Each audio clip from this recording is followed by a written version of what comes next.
Ah, there you are. You caught me. I was preparing the third week for you Painting 2 students. I was loosely sketching out this thing, which I'll go over in more detail over the next time here. So this is the third week. Here we are.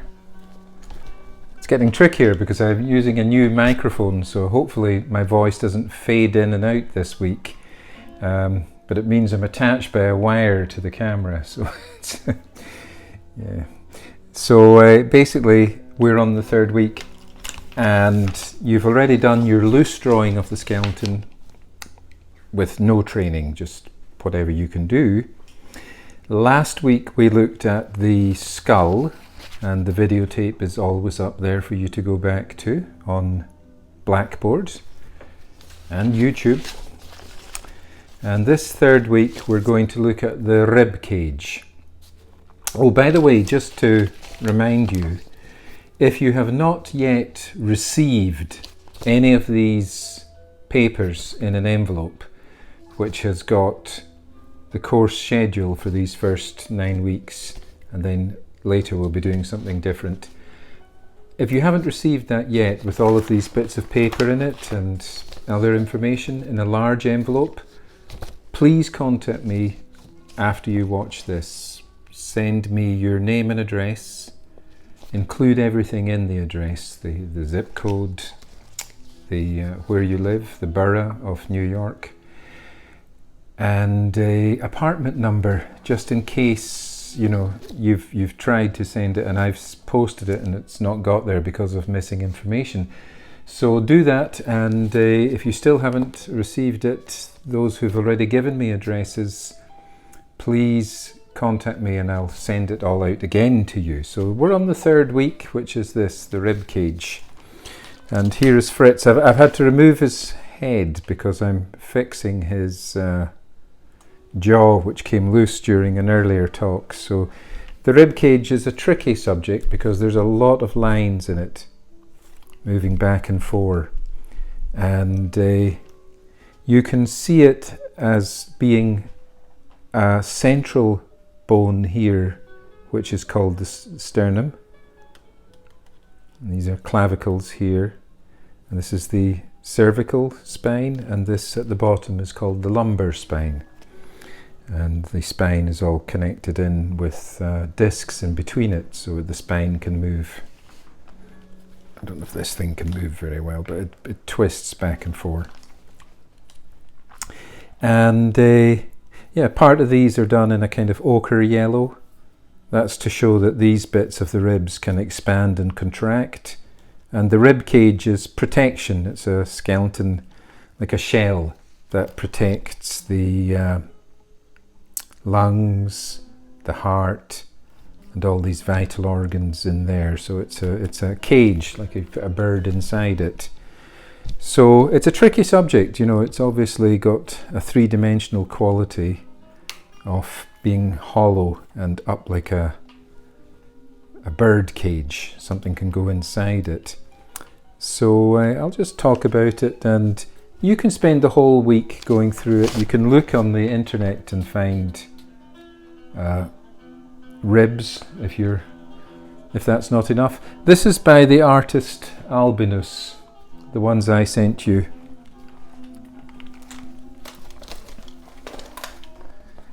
And there's another one before him, I don't know how many years before, maybe 100 years before. There was this other guy called Vesalius. They were the first to do the drawings of skeletons and bodies, due to the fact that it was kind of forbidden by the church, and most of the people that ended up as the poor souls getting drawn were people who'd been executed, because it was regarded as an awful thing to happen to you to end up on a dissection chamber. This guy did things like this. The ones I sent you are by Albinus, which are about 100 years later, so they're more refined. These ones are also good and more, that's a strange one, that one, hanging. So they're they're interesting. I wonder if he's got... I don't send these ones because they're less detailed in some ways than the albinus, but they have a different quality to them. They're smaller as well. I mean, if you're into all this stuff, you can get these books. This is by Dover, and you can pick it up fairly cheaply. Second hand, of course.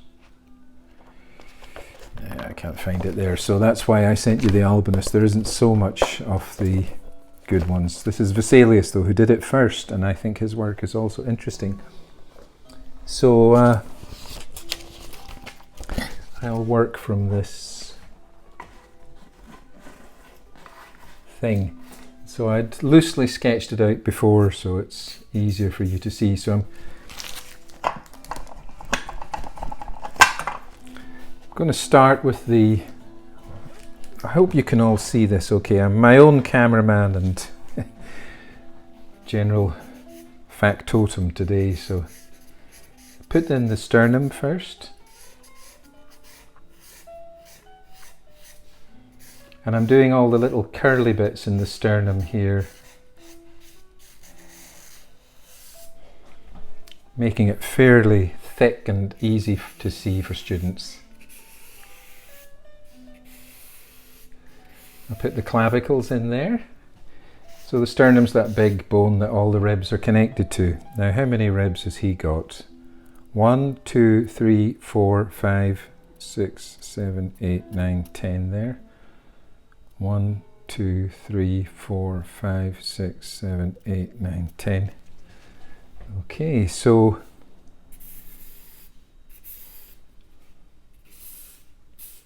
they join into the sternum. You can do it like one bit at a time, like a jigsaw.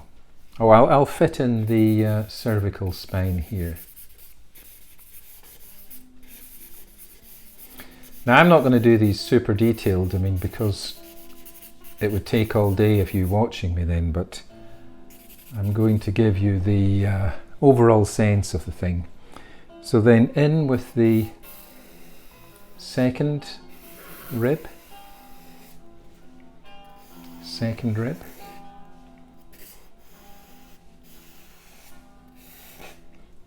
I'm going to leave the ones behind till later so it gives it that 3D look. Now the third rib, just curl it round and fit it into the sternum.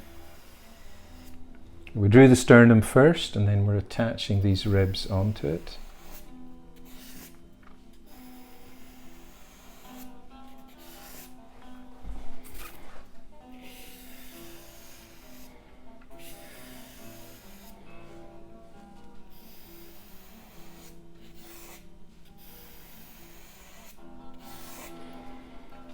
Goes.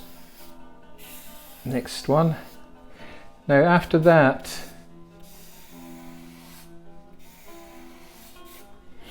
the ribs are kind of changing their geometry and shape here, so they're getting more close together and converging down at the bottom.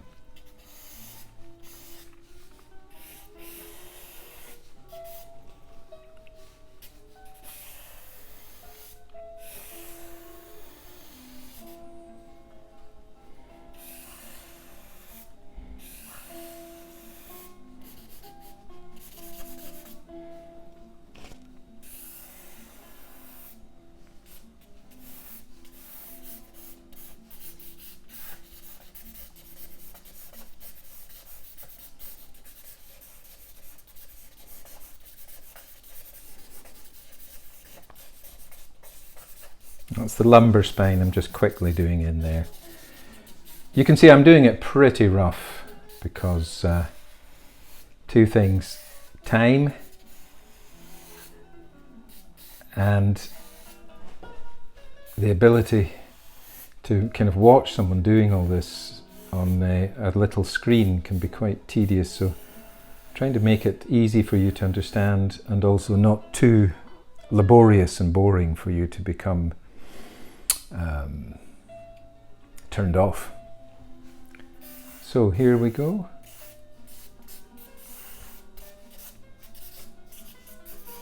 And we're not biologists, so you know, you can put a bit of artistry into it. In other words, it doesn't have to be exact. Now I'm going to put the shadow in behind here of these rear ribs, okay? Some of them are in shadow. You can see it on those Albinus drawings I sent you. Funny names they had in those old days, isn't it? Vesalius and Albinus. They're kind of cool names. You don't hear them now. They sound like the names of stars floating in the sky.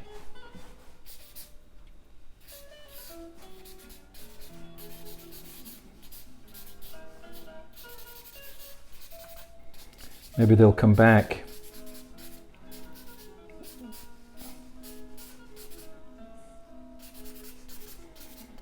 So I'm really just hacking this in here so that you can get the sense of it.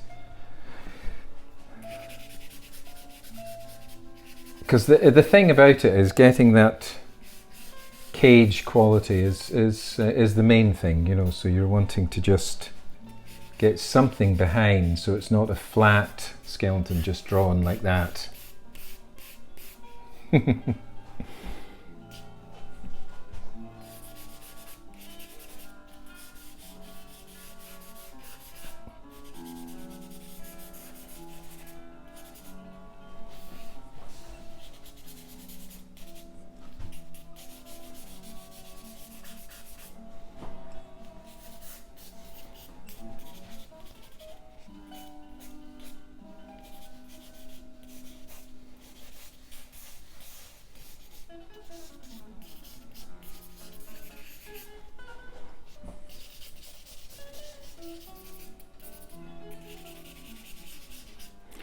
Now you can put some shading in it, it always improves a drawing.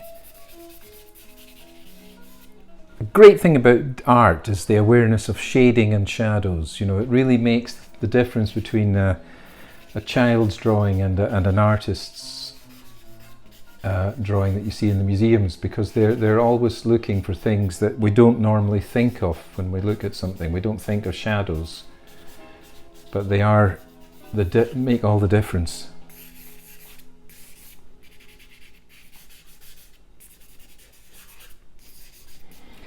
So I've spent about 3 or 4 minutes on this. You can spend about 7 days on this, as long as you have the ability to take this information and photograph it at the end and email it or text it to me with your name before the 20th of September, which will be Monday. I think it is, yeah, Monday the 20th of September. So just do that, and that'll be fantastic. So that's it. You know, I'm just loosely putting it out there for you. You can do as you work within your abilities. I don't want you to become perfect. I just want you to unleash your inner self. I want you to be who you are. When you're up, be up.